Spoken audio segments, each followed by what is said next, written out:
Let's talk about peace. All of us know the opposite of peace, anxiety, worry. That's the opposite of peace. So if you don't know what peace is, if you know what worry is, not doing that.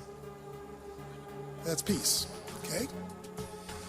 The biblical definition of peace is calm and tranquility of soul. Peace is calm and tranquility of soul in the midst of difficult circumstances. Let me give you that definition again. The biblical definition of irene, the Greek word for peace, is calm and tranquility of soul despite external turmoil. Two painters one day were asked to paint a picture of peace in a contest. And they wanted to see, they were going to win $1,000 for whoever painted the best picture of peace. The first painter painted his picture, and oh, what a serene portrait it was. It was a picture of a lake. The sun was glistening off of the lake so you could see the shine across the water. The water was still. The painting included a shepherd walking sheep by this serene lake. Trees were on the side of the lake with birds in them. And it was a picture of calm and tranquility and ease and peace. What a great picture.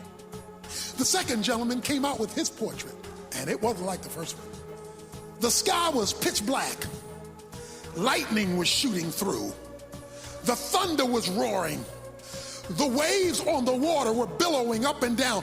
Boats that were on the water were being tossed about. Trees were blowing in the wind horrifically. It was a portrait of disaster. But in the corner, all the way at the bottom, on the left-hand side of the portrait, right there at the edge of this horrific circumstance in life, was a little bird standing on a rock with its mouth open, songs coming out of its mouth, and one little light coming from the darkness of the cloud shining down on the bird as it sung in the midst of its darkness. When they made the decision about the portrait, they said the second man won with the dark surroundings, because that's biblical peace. Biblical peace is when nothing's wrong, I'm calm. When nothing's wrong, you're supposed to be calm. Something wrong with you if nothing's wrong and you're worried. If nothing's wrong and you're anxious, you have issues. Biblical peace is when everything is wrong. There is thunder and lightning and the wind's blowing and circumstances are against you and nothing looks right and you still singing. It's when nothing should be creating a song and you still have a song. It's when there is tranquility on the inside despite chaos on the outside. It's when things are at ease when trouble is all around. You don't know whether you have biblical peace until things are not peaceful. The only way you got biblical peace as opposed to peace that anybody would have when everything's okay is because all hell is broke loose and you still singing. Guess what the Bible calls that? It calls it a peace that passes understanding.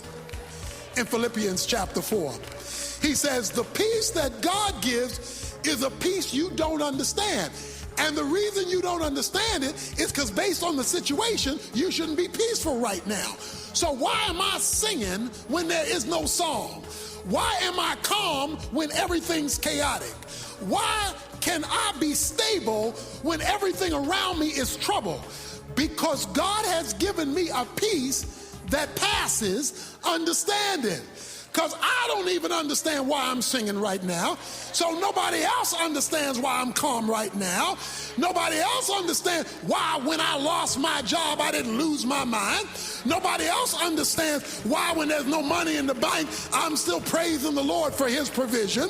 Nobody else understands why the doctor gave me a bad prognosis and I'm still laying here blessing the Lord, oh my soul, and all that is within me. I'm blessing his holy name. Nobody else understands why when my world is falling apart, I'm not falling apart with it, because you got a peace that passes understanding.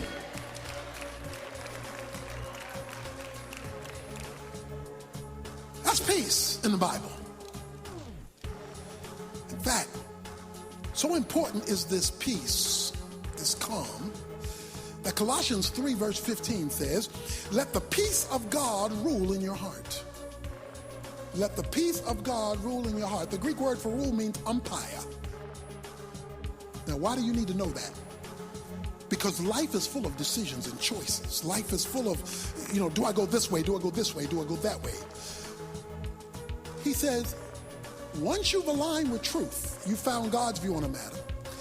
Once you've now begun to do righteousness based on the truth, let the peace of God make the call. In other words, God will show you what to do once you're operating on the truth you know by giving you a calm about the decision. He will calm your heart by the Holy Spirit, giving you peace.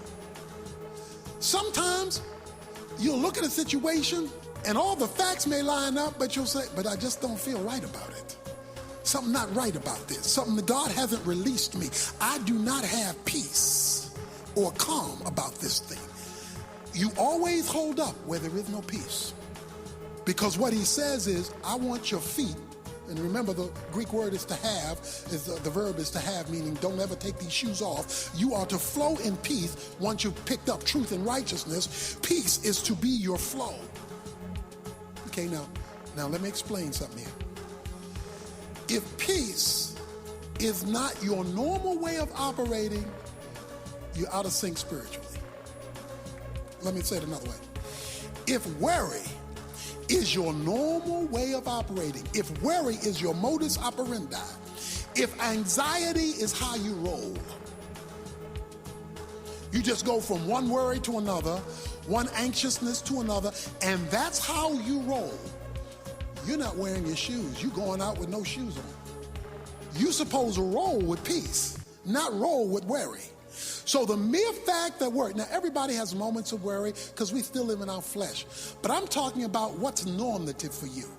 Is peace normative or is worry and anxiety normative? If worry and anxiety is normative, then that means you are not wearing your shoes. But don't worry, because I'm going to tell you how to put your shoes on and how to tie them up, okay? But I just want to get this straight. Peace is to be the normal ruling operative program in your life. John 14 verse 27, Jesus is getting ready to go into a very non-peaceful situation and get ready to be crucified. Guess what Jesus says on his way to be crucified? He turns to his disciples in John 14:27 and he says, peace I leave with you. He says, and then he goes deeper. He says, my peace I leave with you. Not as the world gives you peace. See, the world can give you peace momentarily. Have your feet shod with the preparation, here it is, of the gospel of peace. Peace that Jesus is giving away, he says, is in the gospel. The Greek word for gospel is the word euangelion. That's how it's pronounced. Euangelion is simply translated good news. So I got some good news for you. The good news of peace. Now watch this. You stick with me now, because we get ready to go deep sea diving. Okay? The good news of peace. The euangelion, the gospel, this word is used a whole lot in the New Testament, but it was rarely ever used outside of the New Testament, either in classical Greek or Koine Greek. Koine Greek means the Greek of the common people. So classical Greek was the more sophisticated Greek. Koine Greek was Greek of the everyday folk. Okay? The word gospel is rarely found in classical or Koine Greek, but it's all over the New Testament. Why didn't they use it much? Because the word gospel in the normal Greek dialect and dialogue and Greek speaking to people would only be used when the good news was so good it was too good to be true. So they didn't use this word. I mean, it's like going around talking about supercalifragilisticexpialidocious. I mean, that's just not something you do, you know? That's not a normal used word. Well, they wouldn't use euangelion too often because the news had to be so good, it had to be too good to be true. Yet in the Gospels and in the epistles, it's gospel, gospel, gospel, gospel, gospel, gospel. Why? Because the good news is too good to be true. So the question is, what's the good news then? That's so good that it's too good to be true. Well, we all know that the gospel refers to the death and resurrection of Jesus Christ as our substitute for our sins.